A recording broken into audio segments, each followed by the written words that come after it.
अस्सलाम वालेकुम स्टूडेंट्स। उम्मीद है आप सब खैर आफियत होंगे। मैं हूं आपकी टीचर मिस कायनात और हम चैप्टर नंबर 4 पढ़ रहे हैं, cells and tissues. Last lecture में हमने टॉपिक कंप्लीट किया था, history of formulation of cell theory. इस टॉपिक में हमने देखा था कौन कौन से साइंटिस्ट ने अपना रोल प्ले किया है सेल थ्योरी बनाने में, और उसके बाद हमने एक और टॉपिक देखा था, सब सेलुलर और एसेलुलर पार्टिकल्स। इस टॉपिक में हमने प्रायॉन्स, वायरस और वायराइड्स को डिस्कस किया था, जो कि सेलुलर ऑर्गेनाइजेशन शो नहीं करते, इनके अंदर कोई मेटाबॉलिज्म रन नहीं करता, ये एसेलुलर पार्टिकल्स हैं। लेकिन जब ये किसी ऑर्गेनिज़म के अंदर एंटर होते हैं तो कुछ करैक्टरिस्टिक्स ऑर्गेनिज़म्स, लिविंग ऑर्गेनिज़म्स की शो करते हैं। आज हमने नेक्स्ट टॉपिक पढ़ना है, सेलुलर स्ट्रक्चर एंड फंक्शंस। इस टॉपिक में हम पहले सेल के स्ट्रक्चर देखेंगे और उसके बाद वो स्ट्रक्चर कौन सा फंक्शन परफॉर्म करता है वो भी देखेंगे। सेल बनता कैसे है? सेल ऑर्गेनेलिस के असेंबल होने के बाद बनता है। ठीक है, जब ऑर्गेनेलिस असेंबल होते हैं तो सेल बनता है।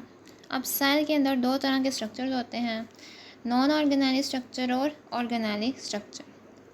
ऑर्गेनेली बेसिकली हम कहते हैं ये सब सेलुलर स्ट्रक्चर है जो कि मॉलिक्यूल्स के मिलने से बनता है। ठीक है, सब सेलुलर स्ट्रक्चर है जो कि मॉलिक्यूल्स के मिलने से बनता है। और नॉन ऑर्गेनेली स्ट्रक्चर हम देखते हैं ये क्या होते हैं, ये सेल का हिस्सा तो होंगे। ठीक है, नॉन ऑर्गेनेली स्ट्रक्चर सेल का हिस्सा तो होंगे पर ऑर्गेनेली कहलाने के काबिल नहीं होंगे।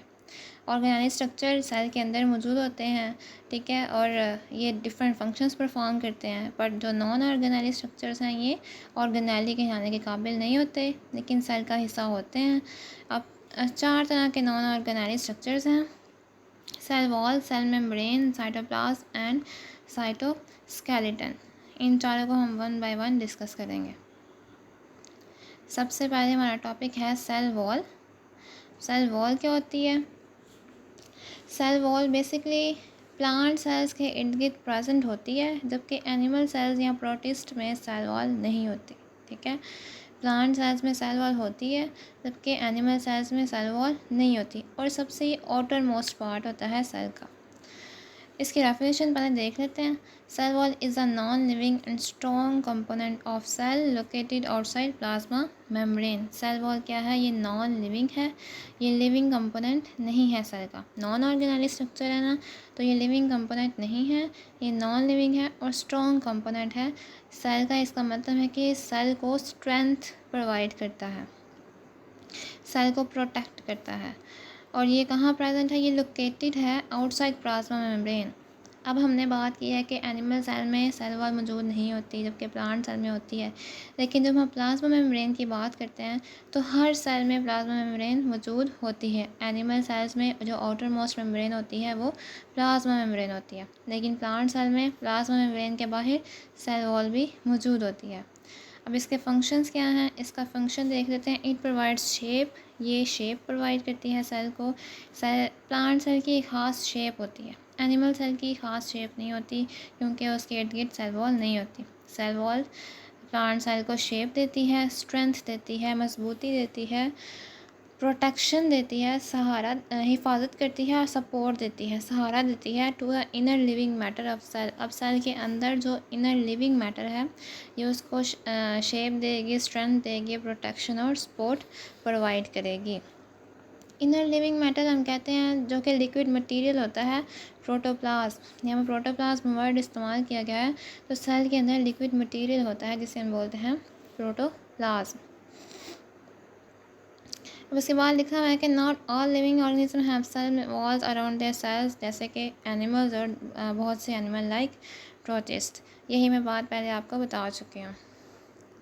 उसके बाद स्ट्रक्चर ऑफ प्लांट सेल यहाँ पे देख रहे हैं, आपको फिगर में शो हो रहा है। प्लांट सेल के सबसे आउटर जो मेम्ब्रेन है वो है सेल वॉल, उसके अंदर सेल मेम्ब्रेन है, और उसके बाद आपको अंदर लिक्विड मटेरियल शो हो रहा है जो कि जिसको आप कह सकते हैं ये साइटोप्लाज्म है या प्रोटोप्लाज्म इसको कह सकते हैं। उसके बाद सेल वॉल दो तरह की होती है, एक होती है प्राइमरी वॉल और दूसरी होती है सेकेंडरी वॉल। हर सेल के बाहर प्राइमरी वॉल तो मौजूद होती है लेकिन जो सेकेंडरी वॉल है ये कुछ सेल्स में मौजूद होती है, ऐसे सेल्स में होती है जिन्होंने प्लांट को सहारा देना होता है, या आप कह सकते हैं कि स्ट्रेंथ प्रोवाइड करनी होती है। प्राइमरी वॉल देख लेते हैं इसकी definition. The outer layer of plant cell wall is known as primary wall. Plant cell wall की जो आउटर लेयर है उसको हम बोलते हैं प्राइमरी वॉल। ये सेल के सबसे बाहर मौजूद होती है, जैसे आपको फिगर में नज़र आ रहा है येलो कलर की जो लेयर है ये प्राइमरी सेल वॉल है और ये सेकेंडरी लेयर के बाहर मौजूद है। ठीक है, सबसे एंड पे प्राइमरी वॉल मौजूद होती है। And cellulose is the most common chemical in it, और जो सबसे इम्पॉर्टेंट केमिकल है इसमें वो है सेलुलोज। ठीक है, और भी केमिकल्स मौजूद होते हैं लेकिन जो मेन केमिकल प्राइमरी वॉल बनाता है वो होता है सेलुलोज। और सेलुलोज हम किसे कहते हैं, ये लीनियर चेन होती है ग्लूकोज की। ग्लूकोज के बहुत से मॉलिक्यूल्स अटैच होकर एक लीनियर चेन बनाते हैं और उसकी वजह से सेलुलोज बनता है। तो primary wall outermost layer है सेल वॉल की, और सेलुलोज इसका कॉमन केमिकल है। उसके बाद secondary wall, some plant cells for example xylem cells. अब जाइलम सेल्स हमें पता है जाइलम सेल्स प्लांट्स में मौजूद होते हैं, जाइलम ट्यूब हम इसे कहते हैं। जाइलम सेल्स मिलकर जाइलम ट्यूब बनाते हैं, और जाइलम ट्यूब का काम क्या होता है कि ये पानी और मिनरल्स को रूट से अपर मोस्ट लीव्स तक पहुँचाते हैं। और इसके अलावा जाइलम सेल्स जो हैं वो स्ट्रेंथ भी प्रोवाइड करते हैं प्लांट को। तो xylem cells also have secondary wall on the inner side of primary wall. Xylem cells में सेकेंडरी वॉल भी मौजूद होती है, और सेकेंडरी वॉल कहाँ मौजूद होती है, प्राइमरी वॉल के इनसाइड, जैसे कि आपको फिगर में नज़र आ रहा है। रेड और पिंक कलर में सेकेंडरी वॉल्स की 3 लेयर्स हैं जो कि प्राइमरी वॉल के अंदर मौजूद है। It is much thicker and contain lignin and some other chemicals. ये बहुत ज़्यादा थिक होती है, और ये इसमें जो मोस्ट कॉमन केमिकल है वो कौन सा है, लिग्निन। लिग्निन प्लांट की वुड या बाग में प्रेजेंट होता है, और जो वुड है या बाग है वो सबसे ज़्यादा स्ट्रेंथ वाला पार्ट होता है प्लांट का। सो लिग्निन प्लांट को जो है वो स्ट्रेंथ प्रोवाइड करती है। अच्छा जी, अब आप फिगर में अगर देखें तो आपको मिडल लैमेला भी शो हो रहा है। ये एक लेयर होती है जो कि डिफरेंट सेल्स के दरमियान, प्लांट के डिफरेंट सेल्स के दरमियान मौजूद होती है, उनको जोड़ती है। ठीक है, अच्छा जी, नेक्स्ट हम देखते हैं एक टर्म है प्लाज्मोडिस्माटा। प्लाज्मोडिस्माटा टर्म यहाँ पे यूज़ की गई है, जिसका मतलब क्या है, there are pores in the cell wall of adjacent cell through which cytoplasm is connected. अब बहुत से प्लांट सेल्स जो हैं वो एक दूसरे के साथ जुड़े हुए होते हैं। ठीक है, एक दूसरे के साथ साथ प्रेजेंट होते हैं, और तो उनकी जो सेल वॉल्स हैं वो भी जुड़ी हुई होती हैं। तो इसका क्या मतलब है कि जो सेल वॉल्स हैं एडजेसेंट सेल्स की, एडजेसेंट सेल हम कहते हैं ऐसे सेल जो एक दूसरे के बिल्कुल पास प्रेजेंट हैं। तो जो सेल वॉल हैं एडजेसेंट सेल की, उनमें पोर्स प्रेजेंट होते हैं, और उन पोर्स के थ्रू दोनों सेल्स के जो साइटोप्लाज्म हैं वो कनेक्टेड होते हैं, जैसे कि आपको यहाँ पे फिगर में शो हो रहा है। 2 प्लांट सेल्स हैं जो एक दूसरे के करीब प्रेजेंट हैं, और इनका इनके सेल वॉल के दरमियान पोर मौजूद है। ठीक है, आप कह सकते हैं कि रास्ता सा मौजूद है, इसमें से दोनों के साइटोप्लाज्म जो है वो कनेक्टेड हैं, एक सेल का साइटोप्लाज्म दूसरे सेल के साइटोप्लाज्म में मूव कर सकता है। सो ये जो पोर्स हैं जो कि साइटोप्लाज्म को कनेक्ट करते हैं, एक सेल के साइटोप्लाज्म को दूसरे के सेल के साइटोप्लाज्म के साथ कनेक्ट करते हैं, इन पोर्स को हम बोलते हैं प्लाज्मोडिस्माटा। नेक्स्ट है फंजाई एंड अदर प्रोटिस्ट। अब हमने देखना है कि फंजाई और जो दूसरे प्रोटिस्ट हैं उनमें जो सेल वॉल है क्या उनमें भी वही केमिकल यूज़ हो रहा है जो कि हमने अभी प्लांट सेल के सेल वॉल्स में देखा है। तो यहाँ पे ये बताया गया है कि जो फंजाई हैं और बहुत से अदर प्रोटिस्ट हैं उनके सेल वॉल में सेम केमिकल इस्तेमाल नहीं हो रहा, उनकी सेल वॉल सेलुलोज से मिलके नहीं बनी। हमने देखा था कि जो प्राइमरी वॉल है उसमें जो मोस्ट कॉमन केमिकल है वो है सेलुलोज, जबकि फंजाई में ये जो केमिकल है वो सेलुलोज नहीं है। डिफरेंट केमिकल्स इस्तेमाल हो रहे हैं यहाँ पे। एग्जांपल दी गई है फंजाई की सेल वॉल जो है वो काइटिन से मिलके बनती है। ठीक है, मोस्ट कॉमन केमिकल जो है फंजाई की सेल वॉल में इस्तेमाल हो रहा है वो है काइटिन। काइटिन हम कहते हैं एन एसिटाइल ग्लूकोजामाइन के मॉलिक्यूल्स एक लॉन्ग चेन में अटैच होते हैं और बनाते हैं काइटिन। उसके बाद प्रोकैरियोट्स की सेल वॉल देखते हैं। Prokaryotes cell wall composed of peptidoglycan. Prokaryotes की सेल वॉल बनती है पेप्टाइडोग्लाइकेन ग्लाइकेन के मिलने से। पेप्टाइडोग्लाइकेन ये वर्ड 2 पार्ट्स पे कंसिस्ट करता है, पेप्टाइडो और दूसरा है ग्लाइकेन। पेप्टाइड हम कहते हैं short chain of amino acid को, ठीक है, short string of amino acid को। और ग्लाइकेन हम कहते हैं शुगर हो सकती है, किसी भी किस्म की शुगर हो सकती है इसमें। सो पेप्टाइडोग्लाइकेन ये कॉम्प्लेक्स है अमाइनो एसिड और शुगर का। अभी हमने सेल वॉल टॉपिक कंप्लीट कर लिया है और सेल वॉल के टॉपिक में सबसे पहले हमने इसकी डेफिनेशन देखी, फिर इसके बाद हमने इसके फंक्शंस देखे, फिर हमने इसकी डिफरेंट टाइप्स देखी, प्राइमरी वॉल और सेकेंडरी वॉल। आपको एग्ज़ाम में प्राइमरी और सेकेंडरी वॉल में डिफरेंस आ सकता है। उसके बाद प्लाज्मोडेस मैटर की डेफिनेशन देखी और उसके बाद हमने देखा कि फंजाई और दूसरे प्रोटिस्ट में जो सेल वॉल है वो सेलुलोज के अलावा किन केमिकल से मिलके बनती है। अब नेक्स्ट टॉपिक है हमारा सेल वॉल के बाद सेल मेम्ब्रेन। सेल मेम्ब्रेन हमने देखना है। सबसे पहले मैंने आपको बताया था, जब मैंने ये टॉपिक स्टार्ट किया था, मैंने कहा था कि तमाम सेल्स के इर्द गिर्द सेल मेम्ब्रेन मौजूद होती है, जबकि सेल वॉल जो है वो सिर्फ प्लांट सेल में मौजूद होती है, एनिमल सेल में मौजूद नहीं होती। लेकिन जो सेल मेम्ब्रेन है ये प्लांट सेल में भी मौजूद होती है और एनिमल सेल में भी मौजूद होती है। प्लांट सेल में सेल मेम्ब्रेन सेल वॉल के बाद आती है, ठीक है। All prokaryotic and eukaryotic cells have a thin and elastic cell membrane covering the cytoplasm। अब मैंने कहा है कि तमाम प्रोकैरियोटिक और तमाम यूकैरियोटिक सेल्स में सेल मेम्ब्रेन मौजूद होती है, जो कि थिन होती है, पतली होती है और इलास्टिक होती है, लचकदार होती है। और ये कवर किसको करती है? साइटोप्लाज्म को। अगर आप ये सेल देख रहे हैं, एनिमल सेल की डायग्राम फिगर आपको नज़र आ रही है, इसमें सेल मेम्ब्रेन के अंदर जो लिक्विड मटेरियल है उसको हम बोलते हैं साइटोप्लाज्म। और सेल मेम्ब्रेन सारे लिक्विड मटेरियल को कवर किया हुआ है, जिसमें डिफरेंट ऑर्गेनेल्स भी मौजूद हैं। उसके बाद हमें देखना है फंक्शंस सेल मेम्ब्रेन के। Cell membrane functions as semi permeable barrier. Cell membrane as a semi permeable barrier function करती है। परमिएबल का मतलब क्या होता है? किसी चीज़ को गुजरने की इजाज़त देना, ठीक है, किसी चीज़ को गुजरने की इजाज़त देना। जबकि सेमी परमिएबल हम कहते हैं जुज़वी तौर पर गुजरने की इजाज़त देना, मुकम्मल तौर पर गुजरने की इजाज़त ना देना। सो सेमी परमिएबल बैरियर का मतलब है allowing a very few molecules across it. बहुत कुछ मॉलिक्यूल्स को अपने अंदर से गुजरने की इजाज़त देती है। वाइल फेंसिंग, फेंसिंग का मतलब होता है बाड़ लगाना। While fencing the majority of chemicals inside cell, जबकि ये फेंस करती है बहुत से केमिकल्स को सेल के अंदर ही, सिर्फ कुछ केमिकल्स को गुजरने की इजाज़त देती है, जबकि बहुत से केमिकल्स को सेल के अंदर ही रोक लेती है।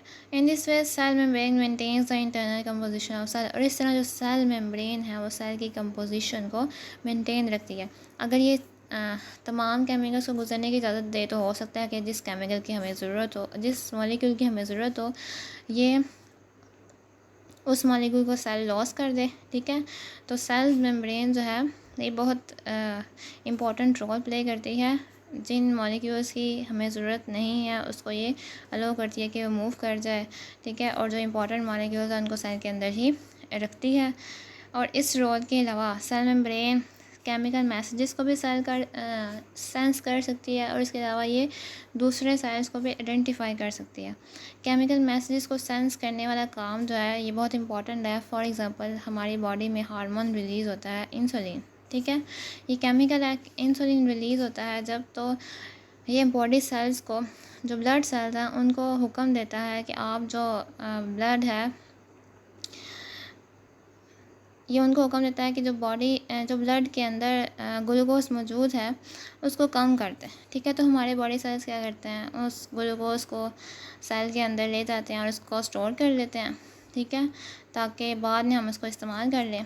सो जो इंसुलिन केमिकल था उसने हुक्म दिया दूसरे सेल्स को कि वो ग्लूकोज के अमाउंट को ब्लड में से कम कर दें, सो ये जो केमिकल मैसेज था ये सेंस किसने किया होगा? सबसे पहले ये सेल मेम्ब्रेन ने सेंस किया होगा, फिर इसने आगे जाके मैसेज दिया होगा सेल के ऑर्गेनेल्स को कि आप जो है ये काम परफॉर्म करें। इसी तरह बहुत से केमिकल्स हमारी बॉडी में रिलीज़ होते हैं, तो उनकी वजह से जो केमिकल मैसेज पहुंचाना होता है सेल के अंदर डिफरेंट ऑर्गेनेल्स को, वो सेल मेम्ब्रेन सेंस करती है और उसके बाद डिफरेंट ऑर्गेनेल्स को केमिकल मैसेज दे दिया जाता है। और इसके अलावा एक दूसरे सेल्स को आइडेंटिफाई भी करती है।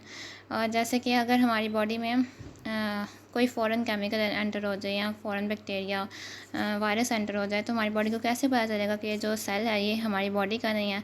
तो सेल मेम्ब्रेन जो है सेंस करती है कि जो सेल है ये हमारी बॉडी का है या नहीं है। अच्छा जी, उसके बाद हमें देखते हैं कि इसकी कंपोजिशन क्या है। तो केमिकल एनालिसिस रिवील करते हैं कि cell membrane is mainly composed of protein and lipids with small amount of carbohydrates. Chemical analysis के थ्रू हमें पता चला कि जो सेल मेम्ब्रेन है वो मेनली किन चीज़ों से मिलकर बनी है? प्रोटीन से, लिपिड से और कुछ क्वांटिटी कार्बोहाइड्रेट की भी मौजूद होती है। उसके बाद जब सेल मेम्ब्रेन को इलेक्ट्रॉन माइक्रोस्कोप के नीचे स्टडी किया गया तो एक मॉडल डेवलप किया साइंटिस्ट ने इस सेल मेम्ब्रेन को स्टडी करने के बाद, और जिस मॉडल का नाम रखा fluid mosaic model. Fluid mosaic model, इस मॉडल का नाम रखा गया और इस मॉडल को आप पढ़ लेते हैं। According to this model there is a lipid bilayer in which protein molecules are embedded. इस मॉडल के मुताबिक लिपिड की 2 लेयर्स प्रेजेंट होती हैं। बाय का मतलब होता है टू लेयर्स प्रेजेंट होती हैं लिपिड की, और इन 2 लेयर्स में प्रोटीन के जो मॉलिक्यूल्स हैं वो एम्बेडेड होते हैं। एम्बेडेड का मतलब होता है दंसे हुए होना। इस मॉडल के मुताबिक लिपिड बाय लेयर है, ठीक है, और इसमें प्रोटीन के जो मॉलिक्यूल्स हैं वो एम्बेडेड हैं। और जो लिपिड बाय लेयर है ये सेल मेम्ब्रेन को फ्लूइडिटी भी प्रोवाइड करती है और इलास्टिसिटी भी प्रोवाइड करती है। इलास्टिसिटी की वजह से जो प्रोटीन के मॉलिक्यूल्स हैं वो इजीली लिपिड की जो लेयर है उसमें एम्बेडेड हो जाते हैं। Small amount of carbohydrate are also found in cell membrane, और सेल मेम्ब्रेन में कार्बोहाइड्रेट की भी कुछ अमाउंट जो है वो मौजूद होती है। These are joint with protein और लिपिड्स ऑफ मेम्ब्रेन। अब ये जो कार्बोहाइड्रेट है ये कैसे मौजूद होते हैं सेल मेम्ब्रेन में? ये ज्वाइन करते हैं लिपिड और प्रोटीन मॉलिक्यूल्स के साथ, प्रोटीन और लिपिड मॉलिक्यूल्स के साथ बॉन्ड बनाते हैं और इस तरह ये सेल मेम्ब्रेन में मौजूद होते हैं। अब इसके स्ट्रक्चर देखते हैं कि हमने जो पढ़ा है उसको यहाँ पे फिगर के थ्रू समझने की कोशिश करते हैं। आपको जो 2 लेयर्स नज़र आ रही हैं ये लिपिड की लेयर्स हैं, ठीक है। लिपिड की 2 लेयर्स हैं, हमने भी पढ़ा लिपिड बाय लेयर होता है। तो लिपिड की 2 लेयर्स यहाँ पे मौजूद हैं। जब हम लिपिड का मॉलिक्यूल बनाते हैं तो इस मॉलिक्यूल के 2 पार्ट्स होते हैं, एक होता है हेड और दूसरी होती है टेल। जो हेड होता है वो हाइड्रोफिलिक होता है, वाटर सोलुबल होता है। जो टेल होती है वो होती है हाइड्रोफोबिक, वो वाटर में सोलुबल नहीं होती, ठीक है। और इसके बाद हमने पढ़ा कि इसमें जो प्रोटीन के मॉलिक्यूल्स हैं वो एम्बेडेड होते हैं। तो आपको प्रोटीन के मॉलिक्यूल्स यहाँ पे नज़र आ रहे हैं जो कि सेल मेम्ब्रेन में किसी भी जगह पे धंसे हुए हैं।